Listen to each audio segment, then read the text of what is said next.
Hello friends, time pass नहीं की YouTube channel में आप लोगों का स्वागत है। आप लोगों को इस चैनल पर सिर्फ वही कंटेंट मिलेगा जिससे आपका सिलेक्शन हो पाए और बहुत ही कम समय में आप लोगों को बहुत सारी जानकारी मिल जाएगी। तो चलिए आज हम देखते हैं समाज के टॉप 100 मोस्ट वीवीआई क्वेश्चंस जो कि प्रीवियस ईयर में पूछे गए हैं। अगर आप लोगों को वीडियो अच्छा लगे तो प्लीज़ मेरे चैनल को सब्सक्राइब कर लीजिएगा, लाइक कीजिएगा। तो चलिए बिना देर के वीडियो को हम स्टार्ट करते हैं। आज हम देखेंगे समाज के बारे में। तो स्टार्ट करते हैं। पहला क्वेश्चन, निम्नलिखित में से कौन सा तत्पुरुष समान का उदाहरण नहीं है? निम्नलिखित में से कौन सा तत्पुरुष के समास का उदाहरण नहीं है? तो इसका आंसर हो जाएगा क्या? आजन्म। आजन्म कौन सा समास है? तो ये अव्ययभाव समास है। अव्ययभाव समास किसे कहते हैं? जिसका पूर्व पद क्या होता है? उपसर्ग होता है। ठीक है, ये याद रखिएगा। चलिए आगे देखते हैं। निम्नलिखित में से एक कर्मधारय समास नहीं है। कौन नहीं है? तो ऑप्शन ए। ठीक है, एक कर्मधारय समास नहीं है। चलिए आगे देखते हैं। नेक्स्ट क्वेश्चन है, गुरुदेव शब्द में कौन सा समास है? तो इसका आंसर हो जाएगा क्या? कर्मधारय समास। कर्मधारय समास किसे कहते हैं? तो कर्मधारय समास वो होता है जिसमें विशेषण की विशेषता बताई जाती है। ठीक है, देखिए जैसे गुरु के देव, गुरुओं के देव हुआ ना, गुरुदेव, गुरु के देव, इसमें विशेषण की विशेषता बताई गई, यानी कि संज्ञा का विशेषता बताया गया है, तो उसे बोलते हैं हम कर्मधारय समास। चलिए आगे देखते हैं। बारह सिंघा में शब्द में कौन सा समास है? तो इसका आंसर हो जाएगा बहुव्रीहि समास। चलिए देखते हैं आगे। क्वेश्चन नंबर 5, कर्मधारय समास का उदाहरण क्या है? इस आंसर हो जाएगा क्या? श्वेत पत्र, है ना। पत्र कैसा है? तो श्वेत है। ठीक है, तो यहाँ पर क्या हुआ? संज्ञा की विशेषता बताई गई, तो इसीलिए इसको बोलते हैं कर्मधारय समास। ठीक है, चलिए। परमानंद में कौन सा समास है? परमानंद में कौन सा समास है? तो इसका आंसर हो जाएगा क्या? कर्मधारय समास है। ठीक है, नेक्स्ट देखते हैं। निम्नलिखित में से कौन सा समास नहीं है? तो अव्ययभाव समास है, कर्मधारय कर्म कारक समास ये नहीं है। ठीक है, तो ऑप्शन हो जाएगा बी आंसर। चलिए आगे देखते हैं। किस समास के में दोनों पद प्रधान होते हैं? ठीक है, कौन समास में दोनों पद प्रधान होते हैं? क्या होते हैं? द्वंद्व समास। ठीक है, जैसे दिन रात। ठीक है, माता पिता, ये सब क्या है? द्वंद्व समास है। इसमें दोनों पद क्या होते हैं? तो प्रधान होते हैं। चलिए आगे देखते हैं। नेक्स्ट क्वेश्चन है, किस समास में प्रथम पद संख्यावाची तथा अंतिम पद संज्ञा होता है? तो क्या हो जाएगा? वो द्विगु समास। ठीक है, द्विगु समास में क्या होता है? पहला पद क्या होता है? संख्यावाचक होता है और अंतिम पद संज्ञा होता है। ठीक है, चलिए देखते हैं आगे। महाजन शब्द में कौन सा समास है? इसका आंसर हो जाएगा कर्मधारय समास। ठीक है, जन का महाजन। ठीक है, चलिए आगे देखते हैं। अब क्वेश्चन नंबर 11 देखते हैं। जिनमें कोई पद प्रधान नहीं होता तथा अन्य अर्थ प्रधान होता है, तो वहाँ क्या होता है? वो होता है मेरा बहुव्रीहि समास। ठीक है, जैसे गजानंद, तो गजानंद में क्या बोलते हैं हम? श्री गणेश जी, हम बोलते हैं ना। तो इसमें क्या हुआ? कोई पद प्रधान नहीं होता है, जबकि इसका तीसरा एक स्पेशल अर्थ निकलता है इसका, जैसे दशानंद जिसको बोलते हैं रावण। ठीक है, तो वो सब हो जाएगा मेरा बहुव्रीहि समास। अब है जलमग्न शब्द में कौन सा समास है? इसका आंसर तत्पुरुष समास। ठीक है, जल से मग्न, जब भी कारक चिन्ह आए तो वह तत्पुरुष समास के अंतर्गत आता है। ठीक है, किसी भी शब्द के बीच में अगर कारक चिन्ह का उपस्थिति का बोध हो तो वह तत्पुरुष समास होता है। चलिए देखते हैं आगे। वज्रपाणी शब्द में कौन सा समास है? इसका आंसर हो जाएगा बहुव्रीहि समास। ठीक है, यानी कि जिसको वज्रपाणी किसको बोलते हैं? जो वज्र को धारण करता है, यानी कि इंद्र जी, इंद्र। ठीक है, चलिए आगे देखते हैं। पंचवटी शब्द में कौन सा समास है? तो इसका हो जाएगा द्विगु समास। हम बोले थे ना, कोई भी अगर शब्द है उसका प्रथम पद अगर संख्यावाची है, ठीक है, तो वो होता है द्विगु समास। जबकि द्वंद्व समास क्या होता है? दोनों पद प्रधान होता है। ठीक है, और विपरीत भी होता है, ये भी याद रखिएगा। चल लिखते हैं नेक्स्ट क्वेश्चन। नेक्स्ट क्वेश्चन है, सुनीता के बच्चे घास फूस की तरह, घास फूस की तरह पढ़ रहे हैं। उपयुक्त वाक्य में घास फूस शब्द कौन सा समास के अंतर्गत आता है? तो क्या हो जाएगा? ये द्वंद्व समास। द्वंद्व समास में क्या होता है? दोनों पद प्रधान होता है और विपरीत होता है। तो घास का क्या उल्टा होता है? फूस होता है कि नहीं? तो चलिए अब आगे देखते हैं। लेकिन में से कौन सा शब्द बहुब्रीहि समास का उदाहरण है? तो क्या हो जाएगा आंसर कर? सूल पानी। ठीक है, इसे बोलते हैं हम बहुब्रीहि समास के अंतर्गत ये आता है। चलिए अब आगे देखते हैं। इनमें से कौन सा शब्द इनमें से कौन सा शब्द द्विगु समास है? द्विगु समास, द्विगु समास क्या होता है? इसका प्रथम पद क्या होता है? संख्यावाची। ठीक है, इसका ऑप्शन नीचे नहीं दिया गया है। चलिए यहाँ देख लेते हैं अब 21 से। जिस समास में दूसरा शब्द प्रधान हो तथा उसे क्या कहते हैं, उसको क्या बोलते हैं, तो बोलते हैं तत्पुरुष समास, है ना। जिसका अंतिम पद क्या होता है, प्रधान होता है, उसके बोलते तत्पुरुष समास बोलते हैं। अगर देखिए कृष्ण और सुदामा गुरु भाई थे, रेखांकन समास है कौन सा, गुरु भाई में कौन सा समास होता, तो क्या हो जाएगा इसका तत्पुरुष समास, है ना, यानी कि गुरु के भाई। देखिए के आ गया ना कर्ता कारक का। अगर आप लोग कारक नहीं देखे हैं तो वो भी देख लीजिए मेरी वीडियो पे जाके, मैंने उसको अच्छे से पढ़ाया है, ठीक है। चलिए अब आगे देखते हैं। लकड़ी की चौलड्डी पहनने हैं, रेखांकित में समास क्या होगा, यानी कि चौलड्डी में कौन सा समास होगा, इसका आंसर हो जाएगा क्या, द्विगु समास, ठीक है। यानी कि चौ आ गया, चौ मतलब क्या होता है, चार, तो द्विगु समास किसे बोलते हैं, जब प्रथम वाचक क्या होता है, उसका संख्यावाचक होता है। चलिए देखते हैं आगे, नेक्स्ट क्वेश्चन देखते हैं 24। जिस समास में दोनों ही पद प्रधान हो उसे क्या कहते हैं, दोनों पद क्या होता है तो उसको बोलते हैं द्विगु समास बोलते हैं, है ना, हम लोग पढ़ चुके हैं पहले, सॉरी द्वंद्व समास बोलते हैं। द्विगु समास संख्यावाचक, जबकि द्वंद्व समास क्या होता है, दोनों पद प्रधान होता है, और द्विगु समास में क्या होता है, प्रथम पद संख्यावाचक होता है, ठीक है, याद रखिएगा। जिस समास में पहले या बाद का कोई भी पद प्रधान नहीं होता उसे क्या कहते हैं, ठीक है, तो वो क्या होता है, बहुब्रीहि समास होता है, ठीक है, उसका कोई तीसरा अर्थ निकलता है। अब देखिए, जिस समास में अर्थ की दृष्टि से उत्तर पद प्रधान तथा पूर्व पद गौण हो उसे क्या कहते हैं, उसे हम कहते हैं तत्पुरुष समास, ठीक है। इसमें क्या होता है, उत्तर पद मतलब बाद का पद क्या होता है, प्रधान होता है, बल्कि प्रथम पद गौण होता है, मतलब छिपा हुआ आता है, उसका कोई जिक्र नहीं होता। अब आगे देखिए, यथाशक्ति में कौन सा समास है, यथाशक्ति में कौन सा समास है, तो इसे क्या हो जाएगा इसका आंसर, यथाशक्ति, तो क्या हो जाएगा इसका, शक्ति के अनुसार, तो करण, है ना, करण कारक हो जाएगा। यथाशक्ति में कौन सा होगा, तो अव्ययभाव समास होगा, ठीक है। यथाशक्ति में क्या होगा, तो अव्ययभाव समास होगा, ये गलत है, ये भी गलत है और ये भी गलत है, ठीक है। अव्ययभाव समास, क्योंकि यथा क्या होता है, यथा है उपसर्ग, तो हम बोले थे ना किसी भी शब्द के पहले अगर उपसर्ग लग जाए तो वो होता है अव्ययभाव समास। चलिए तो आगे, अब नेक्स्ट स्लाइड देखते हैं, एक मिनट,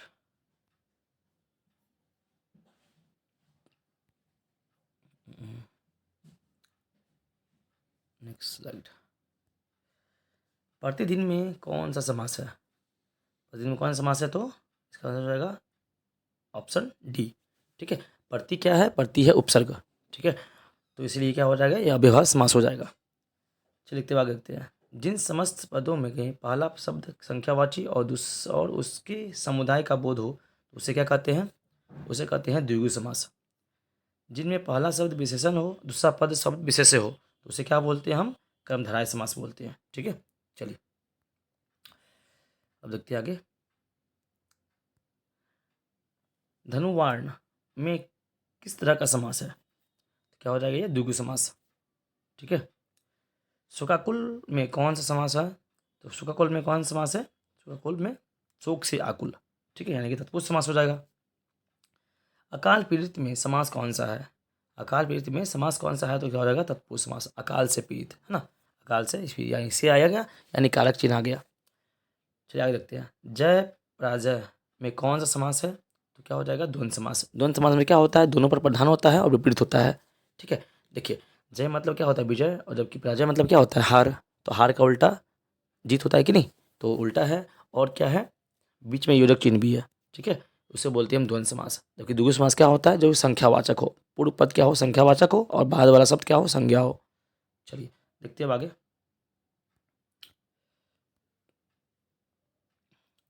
अब देखते हैं नेक्स्ट क्वेश्चन। धर्मकुटी शब्द का समास कौन सा है, तो हो जाएगा क्या, तत्पुरुष समास। सिंह द्वार शब्द में समास है कौन सा, हो जाएगा तत्पुरुष समास, ठीक है। कोशकार, कोशकार में कौन सा समास है, तो हो जाएगा तत्पुरुष समास। यथोचित, यथोचित में कौन सा समास हो जाएगा, तो अव्ययभाव समास। देखो क्योंकि यथोचित में क्या है, यथो क्या है, एक उपसर्ग है, तो उपसर्ग कौन सा होता है, तो अव्ययभाव समास में ही पूर्व पद क्या होता है, उपसर्ग होता है, ठीक है। चलिए अब आगे देखते हैं नरभक्षी। नरभक्षी में कौन सा तत्पुरुष समास है, तो ऑप्शन बी, यानी कि तत्पुरुष समास, है ना। जो नर का क्या करता है, भक्षण करता है, ठीक है, तो कारक चिन्ह आया, कारक चिन्ह आएगा तो वह तत्पुरुष समास होगा। चलिए अब देखते हैं आगे। नीलांबर, नीलांबर में कौन सा समास है? तो ऑप्शन सी बहुब्रीहि समास। ठीक है। सप्तऋषि में कौन सा समास है? तो क्या हो जाएगा? द्विगु समास। देखिए सप्त मतलब क्या होता है? सात। जो संख्यावाचक आ गया तो संख्यावाचक आएगा तो वह द्विगु समास होगा। जबकि अगर विपरीत अर्थ वाले शब्द हो, जैसे दिन रात, माता पिता, आना जाना, खाना पीना, ठीक है, तो वो सब क्या हो जाएगा? द्वंद्व समास होगा। चलिए आगे देखते हैं। नीलोत्पल मम में कौन सा समास है? क्या हो जाएगा? कर्मधारय समास। धनंजय में कौन सा समास है? तो ऑप्शन सी बहुब्रीहि समास। मन माना में कौन सा समास है? ऑप्शन हो जाएगा तत्पुरुष समास, है ना, मन से माना, यानी कि कारक चिन्ह आ गया तो वह तत्पुरुष समास के अंतर्गत आएगा। चलिए देखते हैं आगे। कतर वियोत में कौन सा समास है? सबसे क्या होता है? द्वंद्व समास। ठीक है, कतर वियोत क्या होता है? एक दूसरे के उल्टा होता है, और देखिए बीच में योजक चिन्ह है, तो बीच में अगर योजक चिन्ह आएगा तो वो द्वंद्व समास होगा। इससे भी हम पता करते हैं। लाभ हानि, लाभ का उल्टा क्या होता है? हानि, तो क्या हो जाएगा? कौन समास हो जाएगा? द्वंद्व समास हो जाएगा।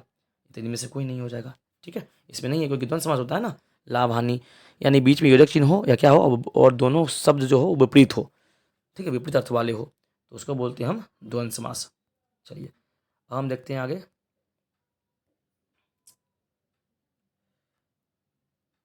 चलिए अब आगे देखते हैं। जय पराजय में कौन समास है? देखिए पहले पढ़ रहे थे हम लोग, पहले तो क्या हो जाएगा इसका आंसर? द्वंद्व समास। ठीक है, द्वंद्व समास में क्या होता है? बीच में जो चिन्ह होता है और दोनों शब्द क्या होते हैं? एक दूसरे के विपरीतार्थक होते हैं, यानी कि उल्टा होते हैं। लंबोदर में कौन सा समास है? लंबोदर में कौन सा समास होगा? तो बहुब्रीहि समास। ठीक है, लंबोदर किसको बोलते हैं हम? गणेश जी को बोलते हैं। जब भी अगर कोई तीसरा अर्थ निकले तो समझ लीजिए वो बहुब्रीहि समास होता है। ठीक है, चलिए। तिरंगा, देखिए तीन रंग तो आ गया तो क्या हो जाएगा? द्विगु समास हो जाएगा सीधा। जब भी कोई संख्यावाचक शब्द हो, सबसे पहले आए शब्द के पहले, तो वो हो जाता है द्विगु समास। पंचवटी, देखिए पंच में पांच आ गया तो क्या हो समास हो जाएगा? द्विगु समास हो जाएगा। चलिए देखते हैं आगे। परमानंद शब्द में कौन सा समास है? परमानंद, तो क्या हो जाएगा इसका आंसर? क्रमधारय समास। देखिए आनंद कैसा है? परम, परम है, यानी कि उसकी विशेषता बता रही है। ठीक है, तो यह जाएगा सी क्रमधारय समास। निम्नलिखित में से द्वंद्व समास बताइए। द्वंद्व समास क्या होता है?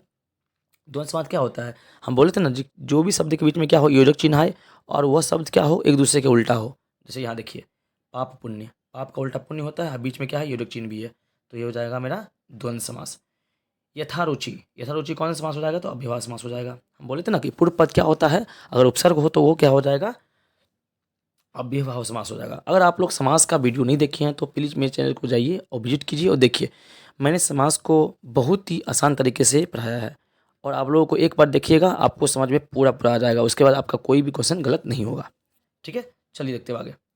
समास का शाब्दिक अर्थ क्या होता है? समास का शाब्दिक क्या होता है? संक्षेपण। सही बात है ना, संक्षेप, संक्षेप करना। ठीक है, कम करना। चल देखते हैं आगे। उपकुल में कौन सा समास है? उपकुल में कौन सा समास है? तो अव्ययभाव समास हो जाएगा। उप क्या होता है? उपसर्ग है, तो जो जितने भी उपसर्ग वाले शब्द आएंगे वो सब हो जाएंगे अव्ययभाव समास। ये याद रखिएगा। ठीक है, चलिए। यथाशीघ्र, यथाशीघ्र में क्या हो गया? यथा क्या है? उपसर्ग है, तो अव्ययभाव समास होगा। चौराहा, चार चार चार राहों वाला, यानी कि पहला पर क्या हो गया? संख्यावाचक आया तो क्या हो जाएगा? मेरा द्विगु समास हो जाएगा। निर्विवाद, निर क्या है? तो मेरा उपसर्ग है, तो क्या हो जाएगा? अव्ययभाव समास हो जाएगा। निर्विवाद, विवाद के बिना तो कर्मधारय समास होगा, सॉरी, ये क्या हो जाएगा? कर्मधारय समास हो जाएगा, ये अलग है। चलिए देखते हैं आगे। अब देखते हैं नेक्स्ट स्लाइड पे।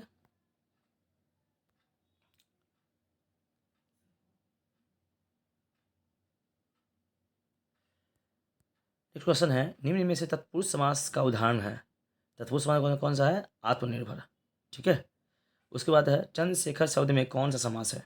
चंद्रशेखर शब्द में कौन सा समास है? तो बहुब्रीहि समास। निम्नलिखित में से द्विगु समास का उदाहरण कौन है? द्विगु मतलब क्या होता है? यानी जिसका पूर्व पद क्या हो? संख्यावाचक हो। जैसे यहाँ देखिए त्रिभुवन।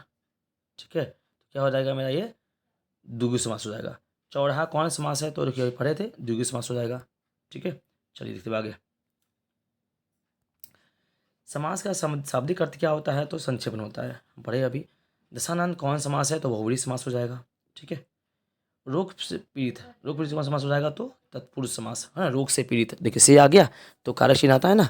जब भी अगर कारक चिन्ह आए कोई शब्द के बीच में तो वो हो जाएगा तत्पुरुष समास, ये याद रखिएगा। उसका ये है प्रतिमान। प्रतिमान कौन सा समास हो जाएगा? तो अव्ययभाव समास। देखिए प्रति क्या है? तो उपसर्ग है, इसीलिए जब भी उपसर्ग वाले शब्द आएंगे तो वो हो जाएगा अव्ययभाव समास। अब आगे देखते हैं वीर पुरुष। वीर पुरुष में कौन समास है? तो ये हो जाएगा तत्पुरुष समास, है ना। वीर है जो पुरुष, ठीक है। रसोई घर में कौन सा समास है? तो क्या हो जाएगा? तत्पुरुष समास, है ना। मतलब खाना बनाने के लिए घर, यहाँ के लिए आ गया इसीलिए। नील गाय, नील का कौन सा समास है? तो ये कर्मधारय समास है। गाय कैसा है? तो नीला, यानी कि गाय की यहाँ विशेषता बताई जा रही है। तो जब भी किसी भी वर्ड का किसी का विशेषता बताया जाए तो वो हो जाएगा कर्मधारय समास, ठीक है। ये याद रखिएगा।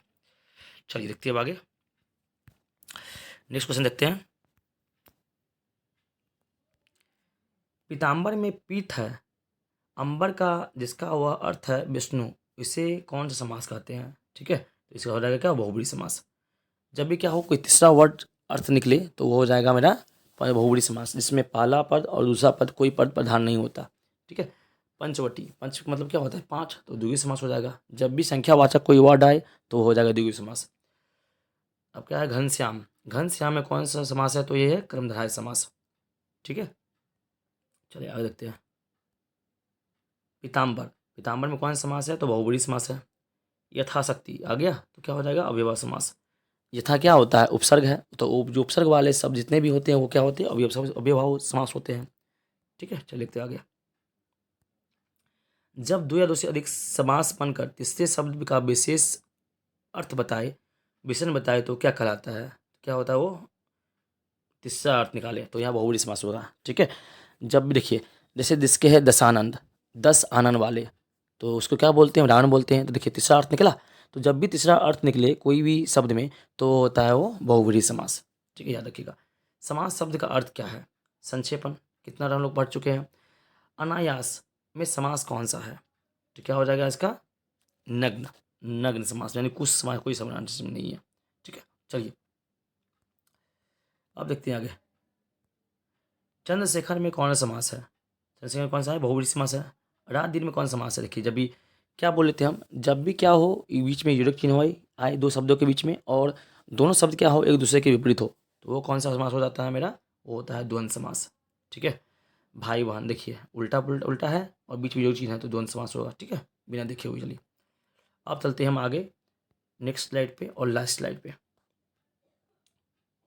अगर आप लोगों को वीडियो अच्छा लग रहा हो तो प्लीज़ मेरे चैनल को सब्सक्राइब कर लीजिए। अगर आप लोग समास नहीं पढ़े हैं तो प्लीज़ मेरे चैनल को विजिट कीजिए और देखिए, वहाँ पे मैंने समास को इतना आसान तरीके से पढ़ाया हूँ कि आप लोगों को देखते ही क्वेश्चन बन जाएगा, ठीक है। चलिए देखते हैं अब आगे। यथाशक्ति में कौन सा समास है? तो विभाव समास है। देशभक्ति में कौन सा समास है? तो तत्पुरुष समास है, देश के लिए भक्ति, ठीक है। हस्तलिखित में कौन सा समास है? तो क्या हो जाएगा? तत्पुरुष समास, हाथ से लिखा हुआ। जब भी कारक चिन्ह आए तो तत्पुरुष समास आएगा। चलिए उसका देखते हैं। त्रिनेत्र, त्रिनेत्र में कौन सा समास है? तो द्विगु, हाँ द्विगु समास, क्योंकि क्या बोले थे हम, संख्यावाचक शब्द कोई आए तो वो द्विगु समास होता है।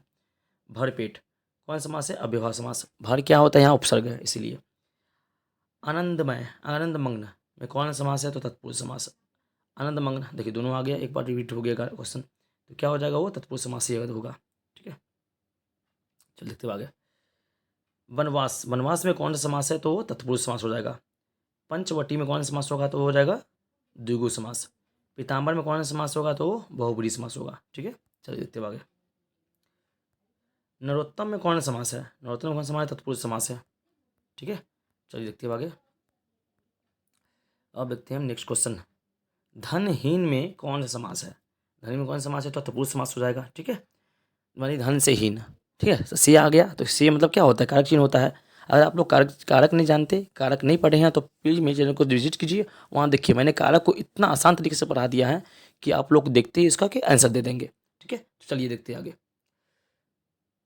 स्वर्गत, ठीक, स्वर्गत का तत्पुरुष क्या होता है? तत्पुरुष समास के अंतर्गत आता है। पुस्तकालय, पुस्तकालय कौन सा समास? तत्पुरुष समास, यानी कि पुस्तक, पुस्तक के लिए घर, है ना, के लिए आ गया तो कारक चिन्ह आ गया। जितने भी कारक चिन्ह होते हैं ना, अगर वो कारक चिन्ह सब में आएगा तो वो तत्पुरुष समास आएगा, ठीक है।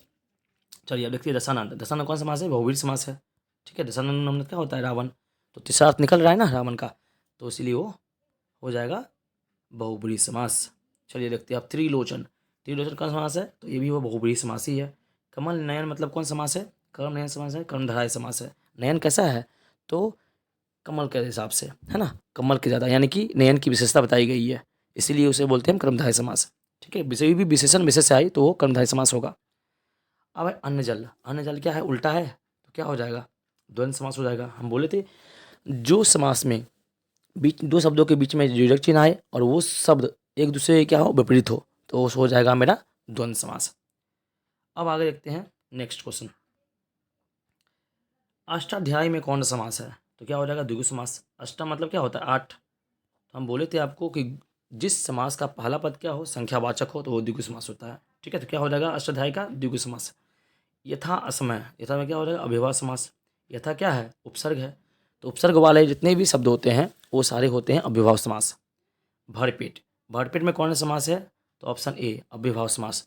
अगर आप लोगों को वीडियो अच्छा लगा हो तो प्लीज़ मेरे चैनल को सब्सक्राइब कर लीजिए, और ऐसे ही सबसे बेस्ट कंटेंट के लिए और बहुत कम समय में बहुत ज़्यादा जानकारी प्राप्त करने के लिए आप हमसे जुड़ जाइए। मेरे चैनल को सब्सक्राइब कीजिए और बेल आइकन को दबा लीजिए।